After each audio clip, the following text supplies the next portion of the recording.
We've played nice, stayed quiet, and tried to fit into boxes we were never built for. But guess what? That version, she's done. Now we walk different.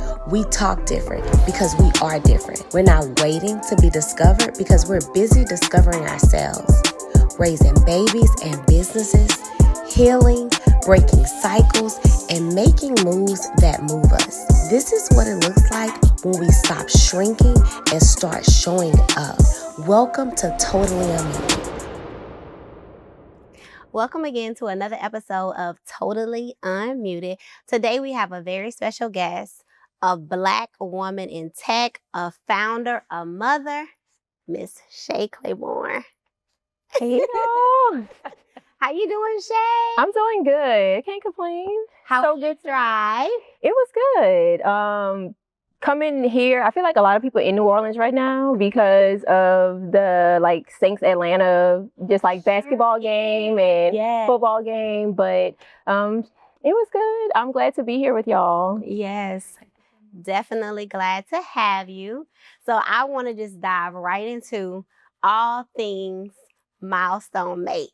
And the reason why is because I feel like just me being a founder as well and not going, I feel like head first with it, you know what I'm saying? Because there are so many disparities as a Black woman in tech, let me just say this, there's disparities being Black in tech, but then there's even more being a Black woman in tech. And so the way that you've pushed through, I know you've pushed through, we've been in some of the same spaces, and just seeing what you have done and what you've built is so phenomenal. But I want you to walk me through,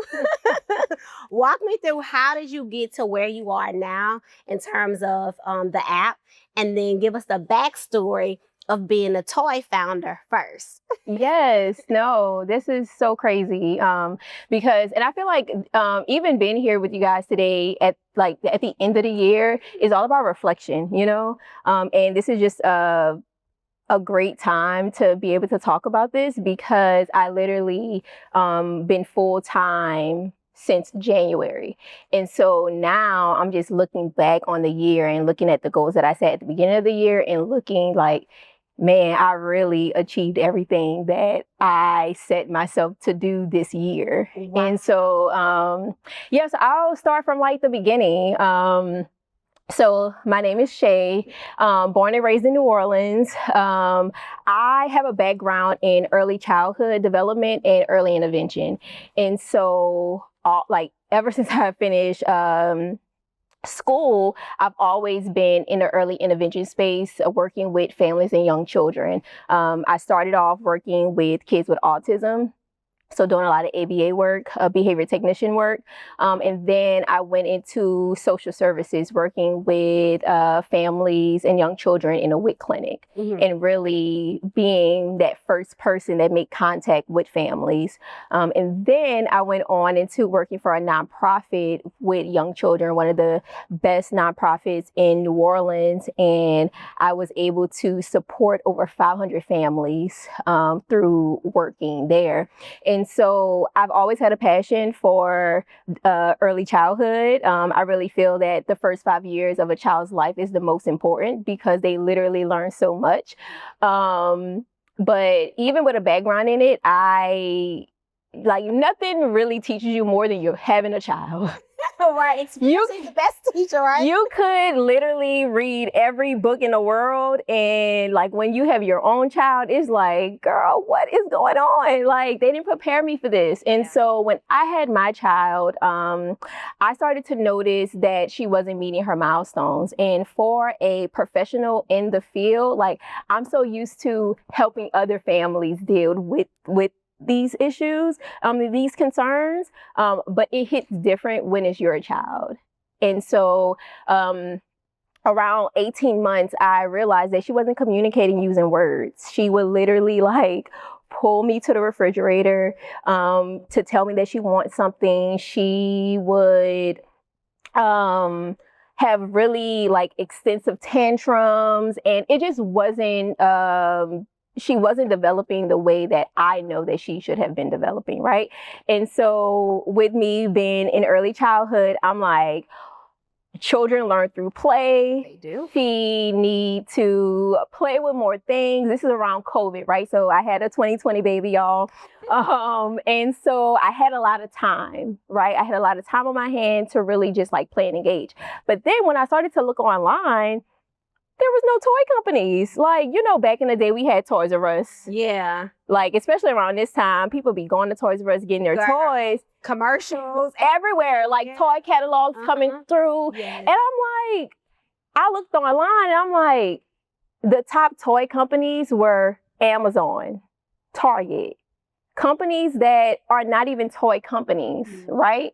And so I literally, COVID did one thing. It gave some of us too much time on our hands, right? And so I'm literally researching just toy companies, not even Black-owned toy companies, just toy companies in general. And so things that came up, you know, I love Avery, Melissa and Doug, all of these toy companies that came up, and then there was no one that sat at the top of the chain that looked like me. And so I just thought back to even when I was working with nonprofits, I remember asking a parent a question, and I was just like, what's your child's favorite toy? And they were just like, girl, their iPad. Like their iPad. I'm like, we're losing that. We're losing like that parent-child interaction. And so long story short, I dug myself into a hole and I started a toy company. Yeah. And so I really started that toy company to help me as a mom to engage and play with my daughter.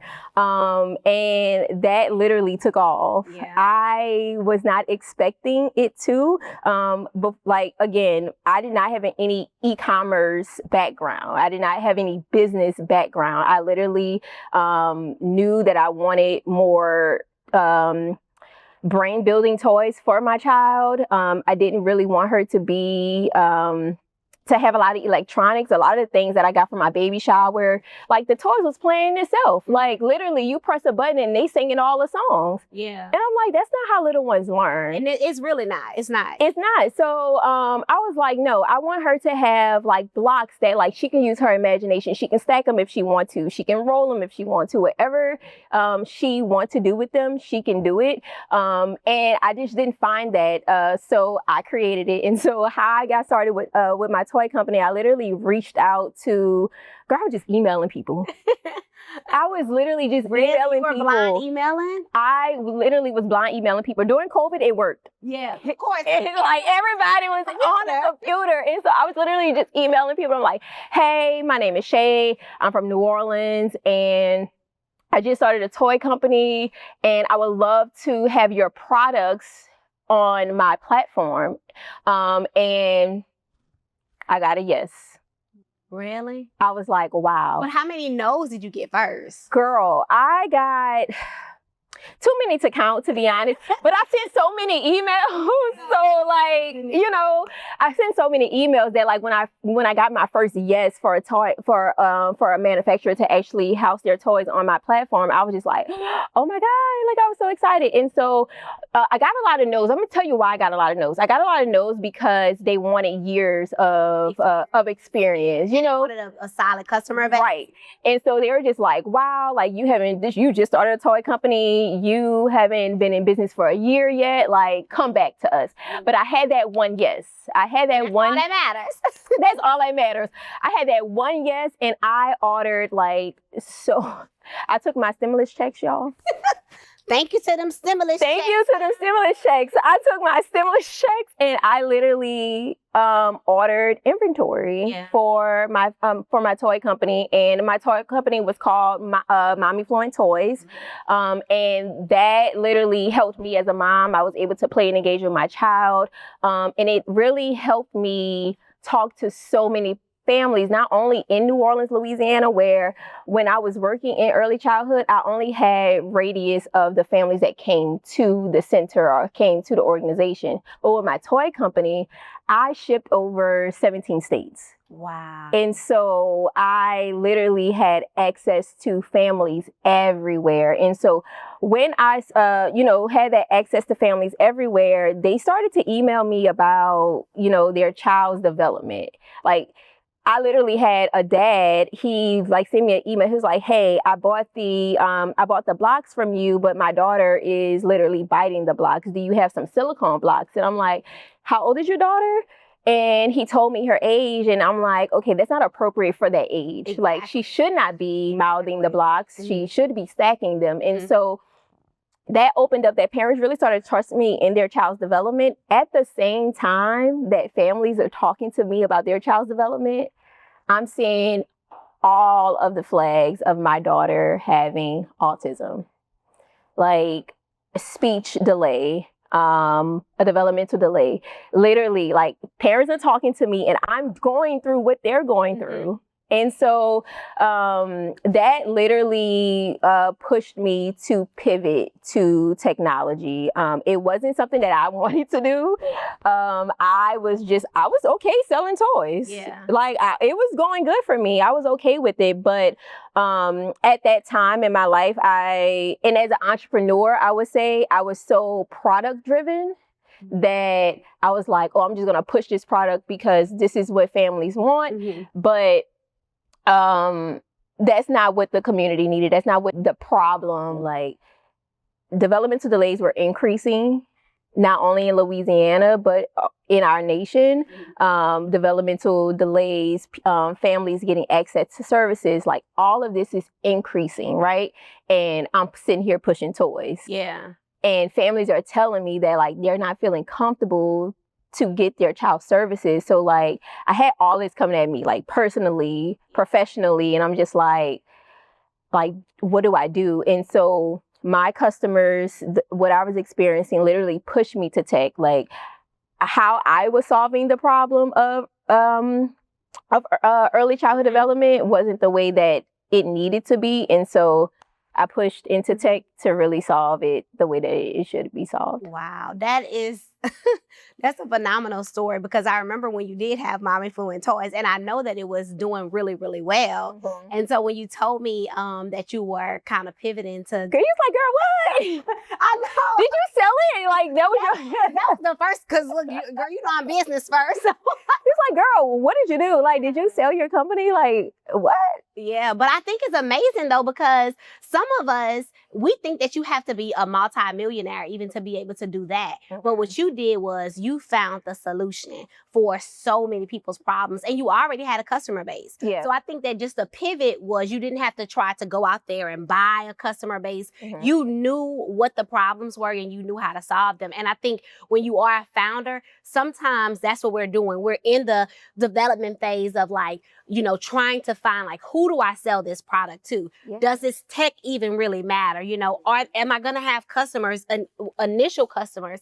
And I think you did have that, which to me, when I think about being a tech founder, that's the foundation of it. That's the foundation of the success. Yeah. And even through my journey, my market is different. Like, with Mommy Fluent Toys, it was a B2C market. And so what B2C is business to consumer, business to customer, right?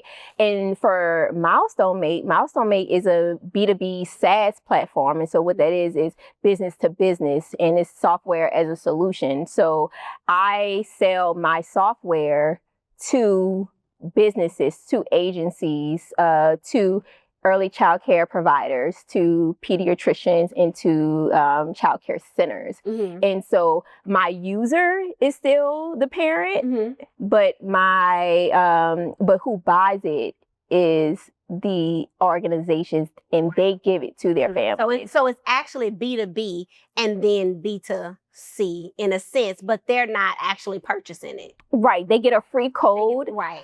From their early child care providers to log onto the platform. So parents are always free. I wanted to eliminate that barrier for families and B2C is hard. So it really is. Yeah. Because you have to have so much data. Yeah. Shay, so you mentioned you don't have a background in entrepreneurship, right? So you using those words that I like to tell me that I know nothing about, although I have a business. B to B, B2C, C to B, A, B, C, D. Girl. How did you even think to email the companies, blindly email them, asking them questions, the things that you learned about the what is it? About business. What's the B2C again? Oh, so Milestone Mate is a B2B SaaS company. Okay. Yeah. So what does, to even like learn that process, what did you do? Did you like take some courses? Did you like just because you did this during COVID, did you like get online, watch some YouTube videos? Like, how did you learn the business side of it? Because I mean, you decided I want a toy company, but it's steps, Yeah, you know, to what you did. I'm so glad you asked that question, because sometimes that can get lost, right? And so many people have ideas of starting companies, but don't have the background and want to know where to get started. So for me, accelerators was like so pivotal for me, because like you said, I didn't have that business background. And so when I had the toy company, I was actually like 2 years into the toy company, I did an accelerator called Ideal Village. So it's an accelerator in New Orleans that support early stage founders. Okay. What's not to cut you off, what is the accelerator? So accelerator is a program that supports individuals that have a business idea, and they literally you literally fill out the application and they literally take you through classes and courses. Accelerators are amazing because a lot of times they are free, and so you literally just do an application and they literally take you through idea to launching. And so they do have many different programs like that. I know one in Baton Rouge is actually called Nexus Louisiana, and they have cohorts that come out throughout the year. And so if you are interested, definitely be on their newsletter. Newsletters are so important. So, go to Nexus Louisiana and literally just sign up to see when they have the next cohort. But they teach you everything you need to know. Yeah. But the main thing, though, that I hear from that is that there was something that you wanted to do and you took the time to research. Yes. Because that's the thing. It's like there's nothing new under the sun. You know what I'm saying? And so if you want to do something, just like with anything, you're gonna take the time to go research. Like sometimes even and this is another thing too, because like all of those places are on Instagram. You know what I'm saying? Like Nexus is on Instagram, Idea Village is on Instagram. Like even the thing that you were at with Gail Benson the other day, I registered to go there, but just my schedule just didn't align. But that was on Eventbrite, you know what I'm saying? And so I think that it's like, how hungry are you? How hungry are you to really go out there and make your dreams come true? And just like you set goals. A lot of people don't set goals. You'll have a goal, even just like with me with the gray locket I did. You're going to set the goal, but are you going to execute the goal? Because no one can execute the goal for you. Yeah. You know what I'm saying? And so I just look at it with everything that you say, even just knowing you even before this, it's like, if you want it, you're going to go out there and you're going to get it. And nothing is going to stop you. Yeah. Nothing. You had a full-time job and you quit your full-time job just because you believed in your product so much. Yeah. You know what I'm saying? And I would say this as well. To believe in yourself, you have to have people around you. Yes, proximity matters. I say it all the time. You have to have people around you to keep you pushing, because if not, I would have not been able to do what I'm doing now without my family, without my partner, without like everybody's on board, okay? Yeah. And if you do not have that support system, go find them. Baby, what? Like, go find them, because it's like that's the cheat code. That's the cheat code to entrepreneurship. Man, like, because again, even I was with someone the other day, and we were talking about that. Just the information that you're getting, but then also people can give you information, and if you're not gonna use it, then it ain't on them, it's on you. You know what I'm saying? It just goes back to, again, your hunger. But the one thing that I think when I met you, and I remember you telling me about you pivoting and you doing the app, one of the things that I thought about was you're like the 1% in what you're doing. And that's hard as well. Yeah. You know, you can still have the support system, you can still have all of that, but when you think about data and statistics, because you still got to prove that this is going to work. You still have to prove that there's a target market for this. And this is the part of the market that this is your share of the market that you're going to market to. And these investors have to believe in that. Absolutely. You know what I'm saying? Are these, these organizations, because they have to buy into it too. Yeah. So for you to have that much belief in yourself, to know that you're like in a percentage of a few to do something like what you're doing, man, hats off to you. Thank you. No, Seriously. and very inspiring. Yes, it I would tell you this. You have to have confidence. Like, you have to have confidence. So whatever those steps look like to you to build that confidence in yourself. Like, I know for me, growing up, even in undergrad, like, I know what it feels like to not give something my all. Like, I know what it feels like to not be successful. I know what it feels like to be last. I know what it feels like to be counted against. Like, I know how all of that feels. And that part of my life, like, that's what I felt. But like, just the space where I'm at now to take me to the rooms that I'm in right now, I know how that feels, but let me know how, like, I want to know how it feels to bet on myself. I want to know how it feels to actually achieve everything I set out. Like, I already know how it feels to... What can you lose? You know what I'm saying? Like, I have literally nothing to lose. Like, let me just go. Well, actually, I have a lot to lose. But I'm saying no. Right, like, let me do everything that I need to do, because I've been in situations where, like, I didn't give it my all and that didn't get me nowhere. Yeah. So let me just put my all into this, because I know what the other side. I know the other side. So let me try the other side. Like, let me just try. Yeah. And so that's just kind of like the mind space that I'm in right now. I have made organizations and other companies millions.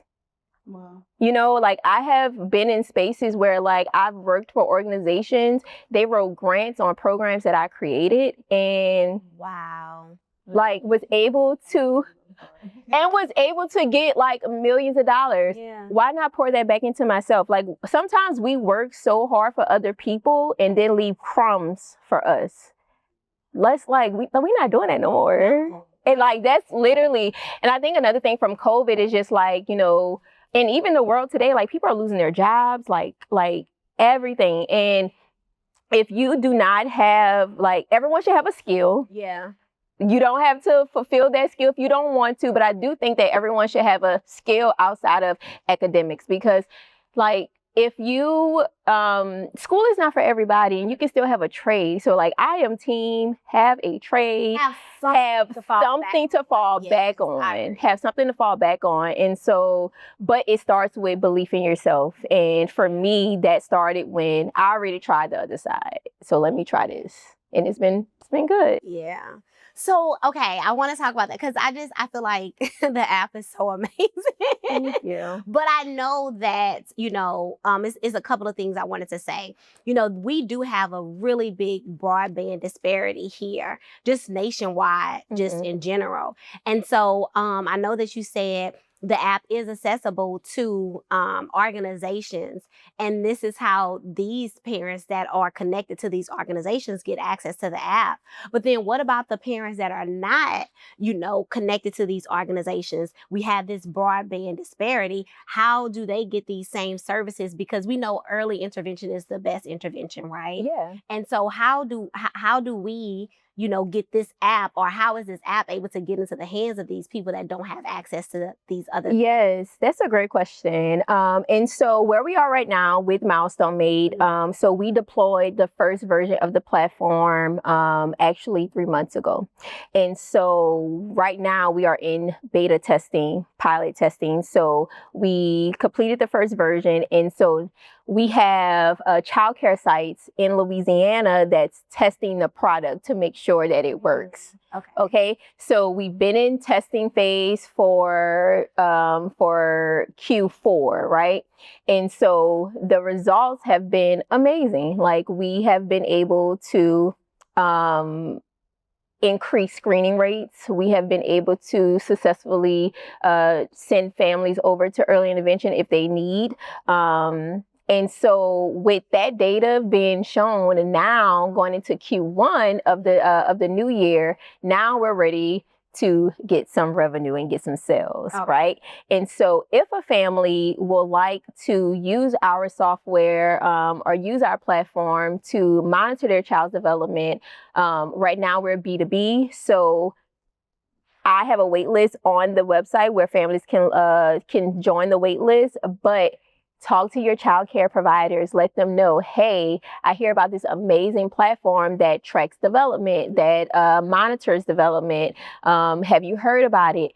Like, let them know. The more data that I get from individual customers prove that they have that is another avenue for it. But right now, my data, my customer discovery showed me that B2B is my market. Like, I need to market straight to childcare providers. That makes sense. But if I get enough individual parents to sign up on the wait list, then we will definitely fit that need. Right. And what would that, so I have two things. What would that actually look like? Would that look like a app on a some type of tablet for the kids where the parents would monitor it if it was B2C? So it will be the same. So I'll explain how Milestone Mate is. So Milestone Mate is a developmental monitoring software. And so what we do is digitize screening assessments. So the first step to knowing if your child is meeting their milestones is a screening. Right? And so these screenings are completed by early child care providers like your child's child care center or their pediatrician. They're supposed to do these. Don't they do them in pre-K as well? They do them in pre-K as well. So they literally do them from birth to 5. For the first 5 years of life, there's these screenings. But right now, what's going on is that these screenings are via paper. Yeah. Like literally a family will go into a clinic or go into their child care site. They will give them a stack of paper and tell them to complete it for their child, and then they're supposed to give it back. The staff then have to score it manually. If a child needs support, they have to send a referral over here, send a referral over there. Yeah. But with Milestone Mate, what that looks like is that we digitize them. And so families log onto our platform, they complete the questionnaire. There's no, it's digital, so there's no paper. Yeah. When the family complete the questionnaire, they get a score of how their child score across 5 different developmental domains. Mm-hmm. And then if your child needs support, we handle all the next steps. And so this actually saves time for the provider. So something that they did in 45 minutes with technology, it can happen in 5 minutes. And so that's really the return on investment for providers having this software into their centers. Okay. That the screening is outdated just because when people do get their kids tested, a lot of times It's not being catch. yeah, and they're like, oh, well, they're not fitting this developmental thing, or what they can interact with other people or with other children. So no, this doesn't lean towards the spectrum. So do you think that it's outdated because it's done by paper and you have to go through so many avenues before you can? Yeah, no, that is an amazing question. It is outdated. But the thing is, especially with early childcare, systems are already set. And so, especially as a tech founder and a tech innovator, I had to find ways that this could be so easily implemented into their already schedule. And so the screenings that we use for Milestone Mate, right now we have the CDC milestone checklist. Mm-hmm. We have the SWIC that we just got approved to use from the Boston Medical Center. Really? Yes. So we're able to use that through our platform. And right now we are awaiting our ASQ licensing to be able to put that into the platform. That's in early childhood. That's in the daycare center. Mm-hmm. Yep. So these are the screenings that are being used. And so I'm literally digitizing the screens that they already use. And I'm not trying to have y'all do anything different, because this is my way to get into the market. But to answer your question, a lot of kids may not get caught with a concern because these screenings are so tedious and long. Standardized, are just created back then, right? And so what we are doing with Milestone Mate, we're continuously taking that data and our product roadmap, we do plan to come up with our own proprietary screening. And so I think that's important. yeah. So like I can't do it right now. It's coming. You bite one piece of the apple at a time, but that is in a pipeline to have our own proprietary screening. Because I experienced that as a mom. Like my daughter at 3 years old, we went to do an autism evaluation, right? And so we know that autism evaluations are really like standardized and written for white males, right? And so when we did the first evaluation, they told me that my daughter did not have autism. They told me that it presents differently in Black girls. And I'm like, how did that make you feel?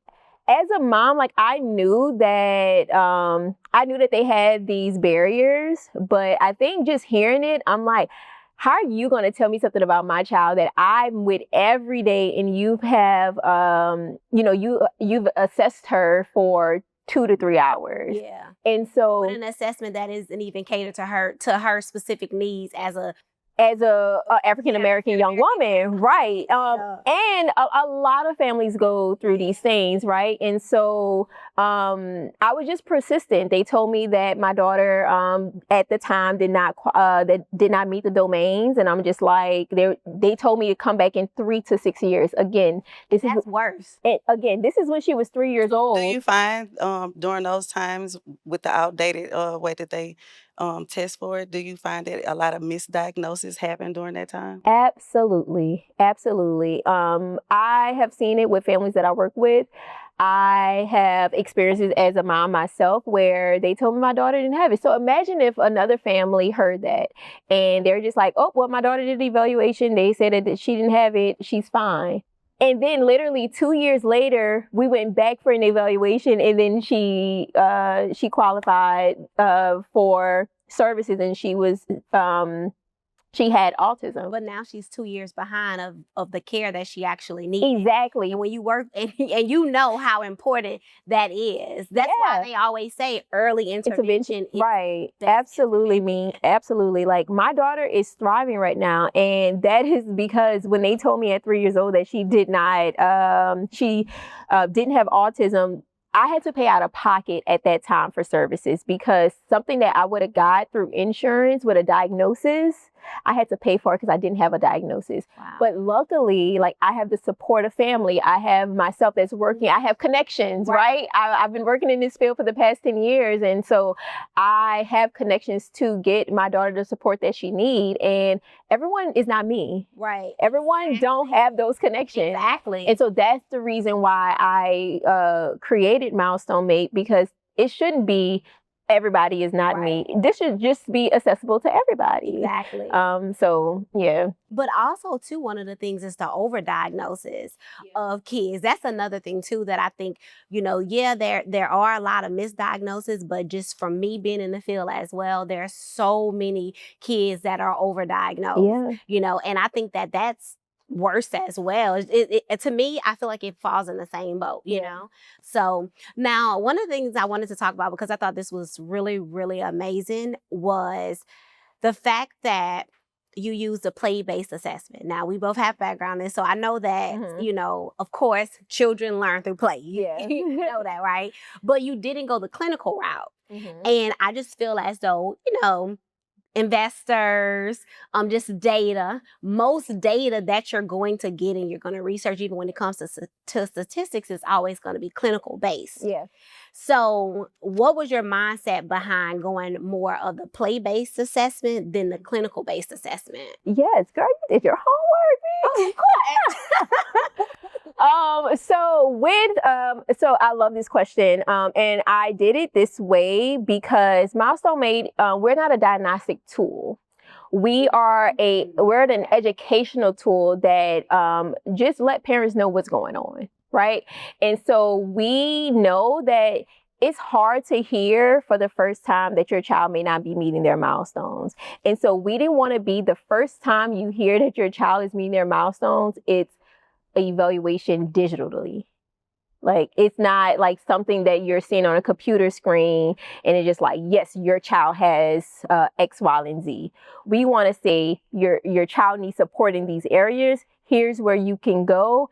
And then that clinician further do an evaluation, a person to person, right? Okay. So with Milestone Mate, I thought about how families will feel if they do these assessments or questionnaires via technology, and then see for the first time that their child may have X, Y, and Z.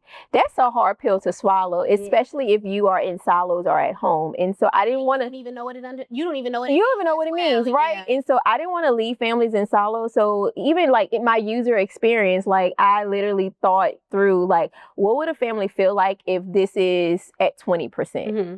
Like, if I see that my child is only at 20% with cognitive ability. Yeah, because the 5 domains, can you explain that real quick? Yeah. I mean, can you go into a little bit deeper of what the actual 5 domains are? Yeah. Just so that people can understand, because I know that the app does test in each of those. Right. And so when a family come onto the platform, they complete a questionnaire. All of these questionnaires are split in 5 domains. Mm-hmm. And so you will be able to see how your child is growing or emerging in language. Mm-hmm. So language is one of them.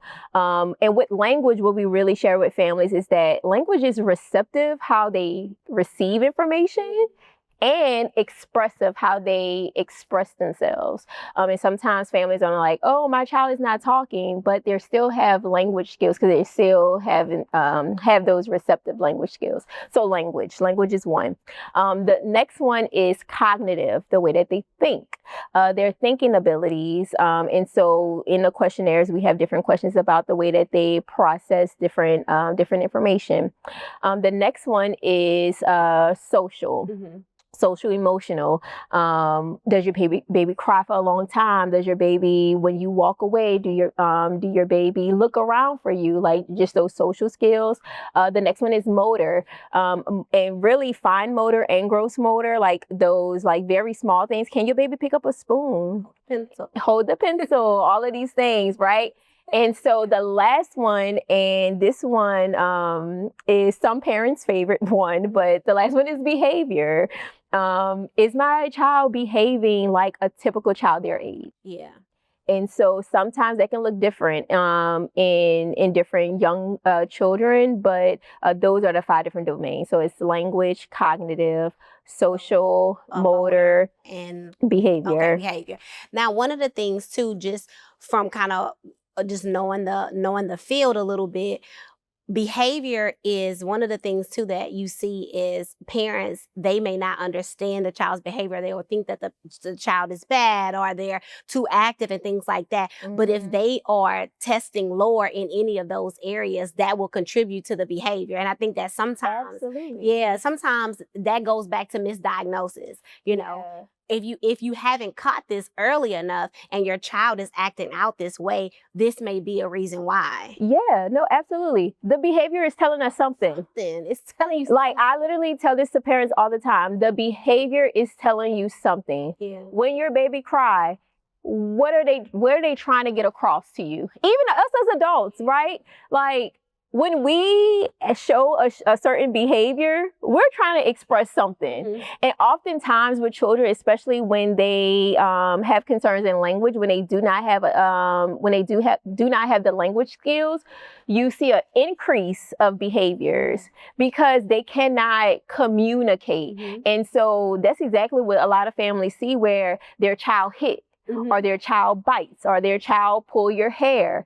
They may not have the words to tell you, come here. Right. They may not have the words to tell you that they want something. So they're going to get your attention, but they're going to get it through the behavior. Yeah.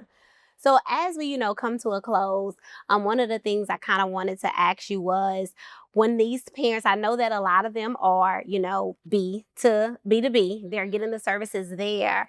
But once they, and maybe this could answer the question as well, but as they're at these organizations getting these services, how do they move from monitoring to where your daughter is now getting the services that they need, if they're not already with a place? Mm-hmm. But then maybe they may need more extensive services, because Asperger's, autism, all of those things, especially if you're nonverbal, all of those things are different. You're going to need different services. Mm-hmm. So how do they move from the monitoring stage to getting the services that they need if they're in fact not with one of those organizations? Yeah, so I'll give you a perfect example that actually happened like a week ago. So we had a mom. This is like I said, we're piloting with childcare sites in Louisiana. So a mom, this is her first time with her daughter having childcare, and so her child was starting childcare at one of our pilot sites.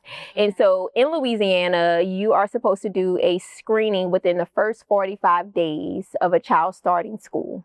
You're supposed to do these screenings, right? And so luckily, this parent was at a pilot site. So they did the screening via Milestone Mate. They did the screening. This child was 3 years old, never been to school before. Parent did the screening. Milestone Mate identified that they need support in 2 areas, language and motor. It was below the average. And so with Milestone Mate, we were able to automate and send her to speech and hearing clinics that took her insurance and that was in her area. She was able then to share that with her pediatrician. And with Milestone Mate, what I'm doing as a CEO is especially in Louisiana, I'm building relationships with therapeutic clinics. And so I have these relationships with therapeutic clinics where they are prioritizing families that come through Milestone Mate. Really? And so I love that for you. Oh. Yes. And so so something that could have took 3 months to get an evaluation, this young child got an evaluation within 2 weeks. Wow. And so that is amazing turnaround for a young child getting support. And so I think it's just back to what we're saying about just being a founder and a CEO. You have to really do your really be confident enough to go out there and build those connections, build those partnerships, because it really could drive that added value to your company.